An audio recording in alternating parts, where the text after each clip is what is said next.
Quanto às estratégias de gestão de investimentos, né, nesse momento, você que nos acompanha, né, já de algum tempo, você sabe que não é de hoje que as carteiras de investimento dos nossos planos elas são diversificadas, né, estão diversificadas e com riscos constantemente monitorados. Né? As nossas políticas de investimento elas determinam o limite de alocação dos recursos do plano por segmento. Essas políticas são aprovadas e acompanhadas pelo nosso Conselho Deliberativo.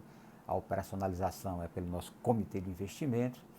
E você também sabe que a maior parcela de investimento de ambos os planos ela é mantida em renda fixa, especialmente em títulos públicos federais, né, que são ativos de baixo risco, e com a taxa de juros média superior à taxa de juros atuais. Né? E como a gente carrega esses títulos até o seu vencimento, eles são, no jargão aqui do mercado, marcados na curva, ou seja, o valor desses títulos ele é atualizado diariamente de acordo com os juros pré-definidos, sem ser impactado pela oscilação do preço que pode ocorrer no mercado. Então, para esses títulos que estão nessa situação, né, que são títulos de longo prazo e estão marcados na curva, aquele aquele fato que eu comentei já a respeito das taxas de mais longa terem sido empurradas para cima, ela não afeta essa parcela da carteira que é bastante significativa em ambos os planos. É evidente que também há uma parcela menor, né, de títulos públicos, além de outros títulos privados, esses especificamente na carteira do plano CV, que são letras financeiras de bancos de primeira linha. Esses sim estão marcados a mercado, né? Significa dizer que a atualização diária do preço desses ativos ela permite saber quanto vamos receber exatamente naquele momento se fosse realizar a venda desse papel. E, portanto, oscila em função do movimento dos juros no mercado. Ou seja, os nossos títulos públicos e títulos privados que estão marcados a mercado, com essa oscilação, essa empurrada de juros longos para cima, que nós chamamos de abertura de taxas, eles sofrem, porque no que abre as taxas, os títulos eles são vendidos a um preço, negociados a um preço menor. Em termos de alocações em renda variável e fundos imobiliários, né, que são segmentos bastante impactados nessa crise, eles estão em ambos, né, o patamar é abaixo do limite máximo de onde poderia chegar, né, de acordo com as políticas de investimento. E evidentemente no plano BB, por se tratar de um plano maduro, a parcela é bem menor do que as alocações feitas no plano CV.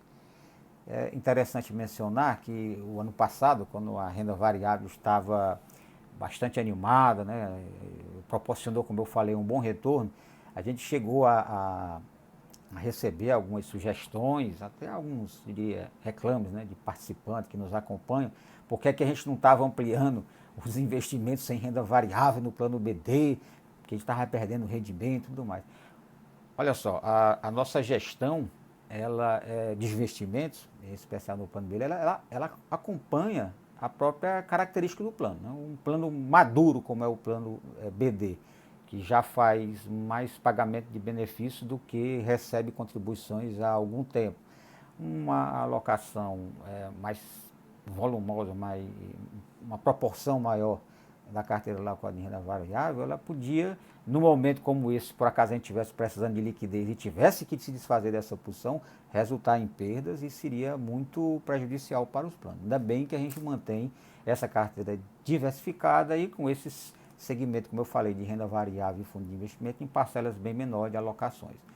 Diferentemente do plano CV. Né? O plano CV a gente sabe que é um plano bastante jovem, né? Ingressa mais recursos do que são desembolsados para os pagamentos de benefícios e a gente tem realmente uma parcela maior de alocação em renda variável e fundo imobiliário, mas todos abaixo daqueles limites que foram determinados pela política para esse ano de 2020. Né?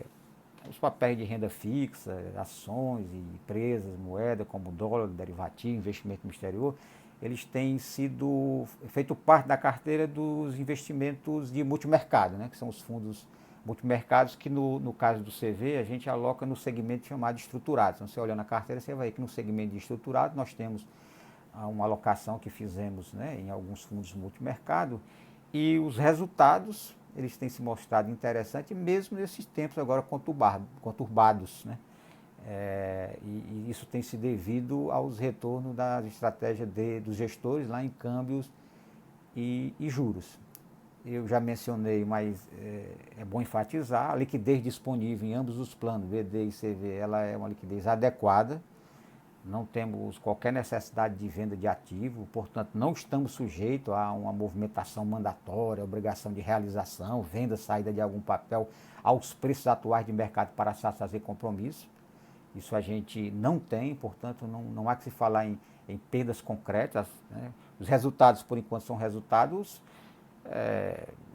legalmente falando, resultados escriturais, resultados contábeis. Você tem um retorno negativo, mas se você não se desfizer da posição, porque não tem necessidade de fazer isso, você não concretiza a sua perda.